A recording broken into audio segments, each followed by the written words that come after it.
तो hello everyone, आज हम इस चैनल पे स्टार्ट करने वाले हैं जावा के ऑब्जेक्ट ओरिएंटेड प्रोग्रामिंग सीरीज। तो बेसिकली यहाँ मैं आपको जावा के जो उप से कॉन्सेप्ट हैं, क्लास ऑब्जेक्ट इन कैप्स, सारे मतलब जो भी कॉन्सेप्ट्स होते हैं जावा के ऑब्जेक्ट ओरिएंटेड प्रोग्रामिंग, वहाँ से आज से स्टार्ट करने वाले हैं। तो ठीक है, ये हमारा इंट्रो वीडियो होने वाला है। इसके बाद से हम बेसिकली यहाँ मैं इस वीडियो में आपको बताने वाला हूँ कि हम आगे क्या क्या पढ़ेंगे, कैसे क्या हमारा फ्लो होगा फॉर वीडियोस प्लीज। जो जो मैं ये प्लेलिस्ट बनाने जा रहा हूँ, इसमें क्या क्या मतलब वीडियो की कैसे फ्लो होगी, किस फ्रीक्वेंसी वीडियो आ रहे होंगे, ठीक है। तो इस पे बात कर लेंगे एंड उसके बाद देखेंगे कि हम जावा में एक्चुअली क्या क्या पढ़ने वाले हैं, क्योंकि जावा ऐसा तो नहीं कि सिर्फ ऑब्जेक्ट ओरिएंटेड प्रोग्रामिंग पढ़ लो और जावा खत्म हो जाती है। तो I will try to move with all the concept. So here I will try to cover all the concept of object oriented programming Java. तो ठीक है, शुरू करते हैं। तो उससे पहले आपको मैं बता दूं न्यूट्रल स्कूल के बारे में। तो न्यूट्रल स्कूल यार एक प्लेटफॉर्म है जो कि आपको जॉब लेने में हेल्प करती है इन द आईटी इंडस्ट्री और सॉफ्टवेयर इंडस्ट्री। तो आप इफ यू आर लर्नर, आप एक और इफ अगर अगर आप एक कॉलेज स्टूडेंट हैं या फिर अगर आप एक पास आउट हैं और अगर आप जॉब खोज रहे हैं आईटी इंडस्ट्री में, सॉफ्टवेयर इंडस्ट्री में, अगर आपको जॉब नहीं मिल पा रही तो क्या कर सकते हैं, इनके वेबसाइट पे जाके यूट्यूब के लिए सारे लिंक्स में जो भी है, मैं सारे लिंक्स डिस्क्रिप्शन सेक्शन में ऐड कर दूंगा, वहां से आप चेकआउट कर लेना। तो आप इनके वेबसाइट पे जाके इनके कोर्स में रजिस्टर कर सकते हैं। वहां पे अगर आपको सबसे पहले पढ़ाई करनी है तो उनके अगर आप उसके बाद आपको अगर आप जॉब लग जाती है तो उसके बाद आपको अपनी सैलरी में से पे करनी है। तो इनके बहुत सारे कोर्सेज लॉन्च होते रहते हैं, तो वहां से आप चेकआउट कर लेना। मैं सारे लिंक्स डिस्क्रिप्शन में ऐड कर दूंगा, ठीक है। तो आपको अभी इन द स्टार्टिंग आपको कोई फी पेमेंट नहीं करनी है। जब आपकी जॉब लग जाएगी तो उसके बाद आपको अपनी सैलरी में से इनको पे करना है, ठीक है। ये होता है। और अभी हाल ही में इनका एक कॉन्टेस्ट हुआ था, कोडिंग कॉन्टेस्ट हुआ था, जहाँ पे मोर देन 50,000 पार्टिसिपेंट्स ने पार्टिसिपेट किया था। तो इनके आप सारे सोशल मीडिया हैंडल्स को फॉलो कर लेना, उसके क्योंकि यहाँ पे ये लोग बहुत सारे रेगुलर कॉन्सेप्ट कॉन्टेस्ट वगैरह कराते रहते हैं कोडिंग की रिगार्डिंग। तो आपको बहुत सारे बेनिफिट होगा, आपकी कोडिंग स्किल्स भी इंप्रूव हो जाएगी इसके थ्रू। आप बहुत सारे कॉन्टेस्ट में पार्टिसिपेट करवाओगे। आप कोडिंग कॉन्टेस्ट आप मतलब लोग कोर्स से पे देते हैं, कोर्स फोर्स से देते हैं, तो इनका भी कॉन्टेस्ट काफी अच्छा होता है, आप वो भी चेकआउट कर सकते हो। And if you are female coder तो आपके लिए बहुत सारे बेनिफिट्स है, बहुत सारे पर्क्स हैं। तो कोडिंग के रिलेटेड, कोर्स से रिलेटेड बहुत सारे ऑफर्स हैं, तो सारे आप चेकआउट इनके वेबसाइट पे चेकआउट कर लेना। सारे लिंक्स पहले से एडेड है डिस्क्रिप्शन सेक्शन में, वहां सब चेकआउट कर लो। एंड लास्ट थिंग, इनका भी एक फुल स्टैक का कोर्स जनवरी में लॉन्च हुआ है। एंड आई थिंक अभी इनका हर महीने एक फुल स्टैक का नया बैच स्टार्ट हो रहा है, तो वो भी आप चेकआउट कर सकते हो। Full stack mean front end plus back and. तो अगर आपको फुल स्टैक में इंटरेस्टेड है, आपको अगर वेबसाइट डिजाइन में इंटरेस्टेड है, तो आप वो कोर्स चेकआउट कर सकते हो। तो वो सारे लिंक्स एडेड है पहले से, ठीक है। तो आप वो चेकआउट कर लेना। तो फिलहाल अभी अपनी वीडियो की तरफ बढ़ते हैं, जो कि हमारा आज से स्टार्ट करने वाले ऑब्जेक्ट ओरिएंटेड प्रोग्रामिंग। तो सबसे पहले यहाँ पे चलते हैं अपनी वन नोट में और अपना एक नया फाइल बना लेते हैं। तो इसको मैं हटाता हूँ एंड यही बना लेते हैं।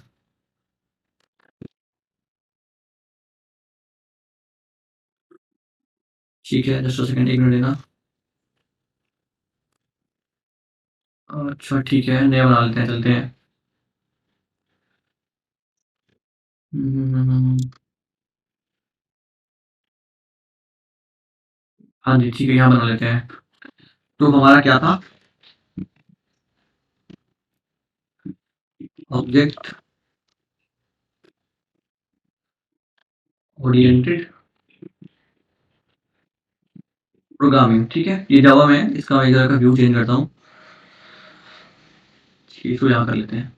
अब हम पढ़ने वाले ऑब्जेक्ट ओरिएंटेड प्रोग्रामिंग। तो सबसे पहले हमारा क्या आता है, सबसे पहले जब हम बात करें ऑब्जेक्ट ओरिएंटेड प्रोग्रामिंग की बात करते हैं, तो सबसे पहले आप सबसे लोग पूछेंगे कि यार ये क्या मतलब है, क्या ऑब्जेक्ट ओरिएंटेड प्रोग्रामिंग और पढ़ते क्यों है। तो अगर मैं आपको बोल दूं कि आपके पास मतलब हम अभी जो भी कोडिंग करते हो आप, तो आप क्या क्या मतलब जो भी आप कोडिंग करते हो, सपोज कि आपको दो नंबर का सम करना है। You have given two numbers and you need to add दो numbers and return the sum. Return कर लो, फिर प्रिंट कर लो। आपको दोनों नंबर का सम करके रिटर्न करना है, फिर प्रिंट करना है। तो क्या करोगे, आप सबसे पहले दो वेरिएबल बनाओगे। सपोज कि मैंने दो वेरिएबल बनाए, इंट ए बनाए और एक बनाया इंट बी, ठीक है। मतलब इंट मतलब इंटीजर, मैंने इंटीजर टाइप का मैंने दो वेरिएबल बना लिया, ये मैंने कर लिया। अब मैं तरह बोलूँ आपसे कि मतलब क्या, मतलब कैसे ऐड करोगे, तो आप क्या बोलोगे, ठीक है। इन दोनों का मैं सम लेके अब मैं क्या करूँ, रिटर्न लिख दूंगा, रिटर्न ए प्लस रिटर्न, एक मिनट, आप क्या करो, रिटर्न कर दोगे रिटर्न ए प्लस बी। या ऑटो ऑटो करेक्ट है, मतलब उस स्पेलिंग में देखना, मतलब कि सेंसिटिव मत देखना कि कैपिटल में कैसे हो गया, ठीक है। मैंने वो ऑटो करेक्ट हो रहा है। तो ठीक है, आप क्या करोगे, आप रिटर्न ए प्लस बी कर दोगे। बट अगर मैं बोलूँ कि ये तो ठीक है, आप इंटीजर के लिए काम कर लिया, आपने इंटीजर के लिए काम कर लिया, इंटीजर के लिए काम कर लोगे, फ्लोट के लिए काम कर लोगे, ये सब काम कर तो आप कर लोगे। बट अगर आपको कोई ऐसा मतलब सपोज कि अब मैं बोलूँ कि यार आपको ये तो ठीक है, तो आपको कोडिंग के वर्ड से रिलेटेड प्रॉब्लम मिली है कि चलो आपने इंटीजर इंट बी इंट ए बना लिया, इंट बी बना लिया, आपको पता था इसी किस टाइप का है। बट अगर मैं आपको बोलूँ कि अगर आपके पास अगर कोई अब ना कोई एक रियल लाइफ प्रॉब्लम है, सपोज कि आपको एक किसी क्लास के स्टूडेंट का डेटा रखना है, ठीक है? आपके पास एक क्लास है, स्टूडेंट स्टूडेंट क्लास है जहाँ पे बहुत सारा डेटा है, मतलब मार्क्स स्टूडेंट का हो गया, स्टूडेंट का मार्क्स हो गया, नेम हो गया, उसका उसका रोल नंबर हो गया, उसके फिजिक्स में कितने मार्क्स हैं, केमिस्ट्री में कितने मार्क्स हैं, इसलिए क्या करोगे? जैसे मैं बोल रहा हूँ, अब मैं आपको ये चीज़ बोल रहा हूँ कि सपोज़ देखिए आपके पास ये स्टूडेंट है, ये स्टूडेंट क्लास है, ठीक है? ये स्टूडेंट क्लास है, इसके इसमें क्या-क्या एक स्टूडेंट के पास क्या-क्या हो सकते हैं? उसका नेम हो सकता है, उसका रोल नंबर होगा, उसकी एज होगी, ठीक है? और क्या होगा? उसका एड्रेस होगा, हो गया, और उसके मार्क्स होंगे। मार्क्स में एक सेक्शन होगा यहाँ पे, फिजिक्स का मार्क्स होगा, केमिस्ट्री का मार्क्स होगा, मैथ्स का मार्क्स होगा, ये सारे मार्क्स होंगे उसके यहाँ पे एक स्टूडेंट की अगर बात करें। तो अगर मैं आपको बोलूँ कि ये ठीक है, ये तो आपने कोडिंग के लैंग्वेज कोडिंग के रिलेटेड बात कर लिया आपने, ठीक है? कोडिंग के जो हम कोड करते हैं, जावा में कोड कर लो आप, सी प्लस में कोड कर लो, सी में कोड कर लो, पाइथन में कोड कर लो, ठीक है? जो भी लैंग्वेज ले लो, आपको जिसमें आप इंटरेस्टेड हो उसमें ले लो। तो इसमें आपको 2 नंबर गिवन है, तो आपने क्या किया, 2 वेरिएबल बना लिए, ए बना लिया, बी बना लिया, एंड इन दोनों को रिटर्न कैसे कर दिया, ए प्लस बी। ये तो ठीक है, कोडिंग के रिलेटेड मतलब कोडिंग वाले टर्म में बात करें तो ठीक है, आप 2 वेरिएबल लेके रिटर्न कर उसको ऐड करके रिटर्न सम रिटर्न कर दोगे। बट अगर हम यहाँ पे बात करें कि 1 मिनट, अगर हम यहाँ पे ये बात करें कि आपको अब रियल लाइफ प्रॉब्लम से बात करना है, जैसे रियल लाइफ प्रॉब्लम में क्या क्या बोलना है इसको? रियल लाइफ प्रॉब्लम, ये है ना रियल लाइफ प्रॉब्लम। मैंने आपको क्या बताया, आपके पास एक स्टूडेंट क्लास है, ये आपको सपोज की मान लो स्टूडेंट क्लास है, यहाँ पे सारे डेटा हो सकते हैं, स्टूडेंट स्टूडेंट क्लास है, मतलब एक स्टूडेंट की क्लास है, स्टूडेंट की क्लास, ठीक है? स्टूडेंट की क्लास है, मतलब ठीक है, मतलब एक ऐसे जैसे आप अपना मान लो कि आप किसी क्लास में पढ़ते हो और आपकी वो क्लास है, तो उस क्लास में आप ही खुद ही मान लो, जैसे आपका नाम मैं मानता हूँ अमन, ये आपका नाम है, आप एक तो आपका नाम हो गया, आपका कुछ रोल नंबर भी होगा, आपकी कुछ एज भी होगी, आप कहाँ रहते हो ये होगा, आपके मार्क्स कितने हैं, ये सारा कुछ होगा। और ये सारा डेटा किसके पास होता है? आपके स्कूल के पास होता है, मतलब स्कूल के जो आपके टीचर होते हैं, हेड होते हैं, उनके पास ये सारा डेटा होता है। तो अगर मैं बोलूँ कि आपको भी ना एक ऐसा स्टूडेंट का क्लास बनाना है जहाँ पे आप ये सारे डिटेल्स स्टूडेंट से लेके अपने पास रख सको। तो आपको सपोज किया सब आप जैसा मानो कि अगर आप मैं आपको बोल दूं कि ठीक है भाई, तू भी एक काम कर, तू भी एक क्लास बना स्टूडेंट की, और ये तू स्टूडेंट की एक स्टूडेंट के लिए सारे डेटा रख ले।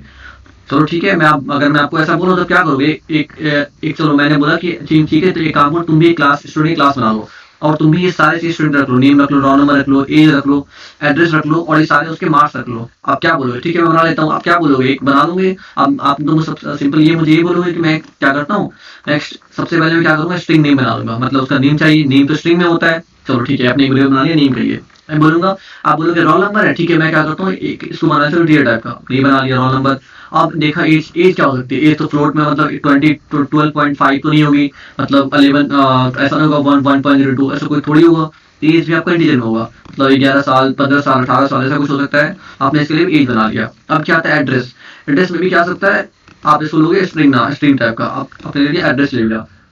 अब यहाँ पे क्या आता है मार्क्स, मार्क्स में चलो ये अभी के लिए भूल जाओ, फिजिक्स केमिस्ट्री मैथ्स अलग है, आपने सिर्फ ले लिया मार्क्स, तो आपने ले लिया मार्क्स। अब लेकिन मार्क्स तो पॉइंट मार सकता है, 82.77 से 82.5, 70.6, ठीक है? तो आपने क्या किया, इसको आपने मान लिया फ्लोट में, फ्लोट में आपका आ गया मार्क्स।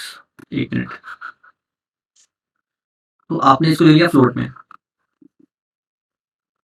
ठीक है? आपने इतना चीज कर लिया, आपने बोला कि ठीक है लो भाई, मैंने आपने बोला मैं आपने मुझे बोला था कि अब मैं स्टूडेंट, आपको मैं एक स्टूडेंट क्लास बना के दूं, मैंने वो सारे क्लास बना दिया, अब मुझे बताओ कि मुझे क्या करना। अब मैं बोलूंगा यार तुमने एक के लिए बना दिया, बट अगर मैं तुम्हें बोलूँ कि तुम सबके लिए क्लास मुझे बना के दिखाओ, तुम मुझे कैसे बना पाओगे? मतलब मैं क्या बोल रहा हूँ, मैं बताता हूँ आपको, मैं क्या बोल रहा हूँ आपको। जैसे देखो ये तो हो गया ना, ये तो किसी एक स्टूडेंट के लिए होगा, ये चीज कर रहे हो, मतलब फॉर 1 स्टूडेंट, एक स्टूडेंट के लिए आप ये चीज कर लिया। अगर मैं आपको बोलूँ कि ऐसे ऐसे मेरे पास 10,000 स्टूडेंट है, तो कैसे करोगे आप? मतलब सबके लिए फिर से वीडियो बनाओगे, नेम फिर से बनाओगे, रोल नंबर फिर से बनाओगे, एज फिर से बनाओगे, ये ऐड बटन फिर से बनाओगे, फ्लोट फिर से बनाओगे, ऐसा करोगे? नहीं, ऐसा नहीं कर पाओगे आप। तो इन सभी चीजों के किसी मतलब ये है कि जो यहाँ मैंने दिखाया था ना, ये जो मैंने दिखाया था, ये ब्रैकेट आप देख रहे हो, ब्लैक कलर से उसमें डिनोट किया, ये बड़ा सा, ये क्लास है। तो क्लास के अंदर क्या होता है कि आप सारी चीजों को एक साथ रख सकते हो और इनको आप बार बार यूज कर सकते हो। लेकिन जब मैं इनकी बात करूँ, ये अलग अलग, ये स्ट्रिंग वेरिएबल है, यहाँ पे स्ट्रिंग वेरिएबल है, ये आपका इंटीजर वेरिएबल है, ठीक है? ये इंटीजर वेरिएबल है, आपका स्ट्रिंग वेरिएबल है, फ्लोट वेरिएबल है, तो ये अलग अलग वेरिएबल्स हैं। बट ये क्या है, ये आपका एक क्लास है जिसके अंदर आप बहुत सारे different different types of data रख सकते हो, स्टोर करा सकते हो, ठीक है? इतना समझ में आ गया होगा। तो बेसिकली ये मतलब ये अगर हम सिंपल शब्द में बात करें कि मतलब ऑब्जेक्ट ओरिएंटेड प्रोग्रामिंग हम पढ़ते क्यों है, तो ये क्लास एंड ऑब्जेक्ट्स क्या है, इसको नेक्स्ट वाली वीडियो में देखेंगे, ब्रीफली डिफाइन करेंगे एक्चुअली क्लास होता क्या है, क्यों यूज करते हैं, ठीक है, तो इसको हम नेक्स्ट वाले वीडियो में देख लेंगे कि क्लास हमारा एक्चुअली में क्या है, इसको हम क्यों यूज़ करते हैं, ये सब नेक्स्ट वाले वीडियो में देखेंगे। बट अभी के लिए आपको इतना समझ में आ गया हो कि क्लास बेसिक मतलब ऑब्जेक्ट ओरिएंटेड प्रोग्रामिंग हम लोग क्यों पढ़ते हैं। किसी भी लैंग्वेज, जावा ले लो, सी प्लस प्लस ले लो, कोई भी ले लो, सी ले लो। सी में तो ऐसे होता नहीं, सी में स्ट्रक्चर्स एंड यूनियंस होते हैं। तो ये है कि अगर आप जब भी हम ऑब्जेक्ट ओरिएंटेड प्रोग्रामिंग पढ़ते हैं, तो रियल लाइफ प्रॉब्लम्स को सॉल्व करने के लिए पढ़ते हैं। जो भी हमारे पास प्रॉब्लम्स आ रहे हैं जो कि रिलेटेड है रियल लाइफ से, उसको अगर आप सॉल्व करना है आपको, तो आप उसको नॉर्मल इंटीजर स्ट्रिंग से नहीं कर सकते। उसको आपके लिए उसके लिए आपको एक ऑब्जेक्ट ओरिएंटेड प्रोग्रामिंग की हेल्प चाहिए। मतलब ऑब्जेक्ट ओरिएंटेड प्रोग्रामिंग वाली किसी लैंग्वेज की हेल्प लेनी पड़ेगी, जो कि बहुत सारे हैं। सी प्लस प्लस है आपका, जावा है, ठीक है, बहुत सारे लैंग्वेज आते हैं, वो सब है उसमें। तो आपको वहाँ पे ऑब्जेक्ट ओरिएंटेड प्रोग्रामिंग कॉन्सेप्ट को इम्प्लीमेंट करना पड़ेगा टू सॉल्व दो रियल लाइफ प्रॉब्लम्स। एक तो ये होता है। दूसरा बेनिफिट्स क्या है कि रियल लाइफ एक्सपीरियंस। सबसे पहले मैं देखता हूँ, इसको लिखता हूँ यूजेस यूज में लिखता है, यहाँ पे मैं लिखता हूँ उसको, सॉल्व रियल लाइफ प्रॉब्लम्स। ये तो पहला ही हो गया। दूसरा क्या है, यूज्ड